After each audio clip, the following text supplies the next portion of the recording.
Hi, today I'm going to be discussing with you several ways you can get the seller down on the purchase price when you're looking to purchase a home. Stay tuned to find out more.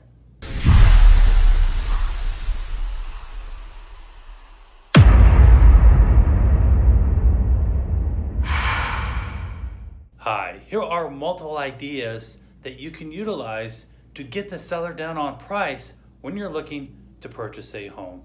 The closing date.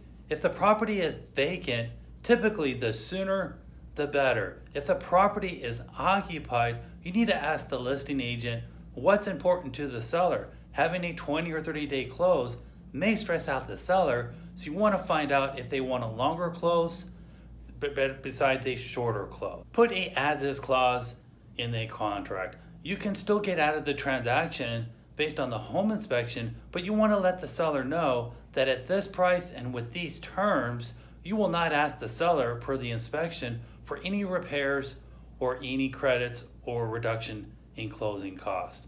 The next one is to provide a pre-approval letter, or if you're paying cash, provide proof of funds. If you're also getting a loan and you're putting a large amount down, provide proof of funds with your large amount down as well. Regarding the home inspection, you can move up this typical timeline. In most area, it's 10 to 15 business days. You can modify this to 5 to 7 business days. In addition, if you only have the home inspection as your only contingency, this could be a fallback for other items that you can utilize as part of the home inspection. In relationship to the earnest money, you can put 1 to 2% down. You can also agree after all inspections have been completed and the appraisal to add additional earnest money and potentially release this to the seller to get them down on price. The next idea is to ask the listing agent what's important to the seller besides price. It may be possession, it may be a longer close or a shorter close. Sometimes you need some motivation to kickstart your day. Take a look.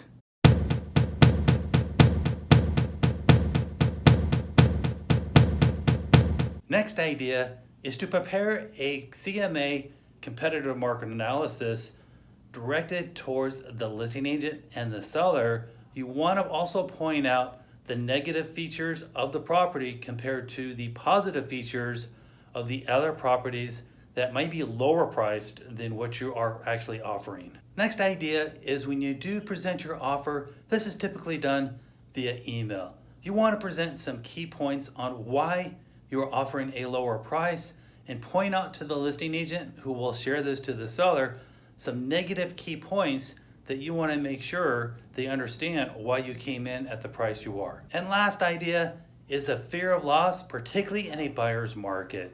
Stress to the listing agent that the buyer has interest in a few other properties, but they would love to have this property at this particular price. If the seller does not come close or accept our offer, that there's a good chance the buyers will pursue another property that they may like just as well.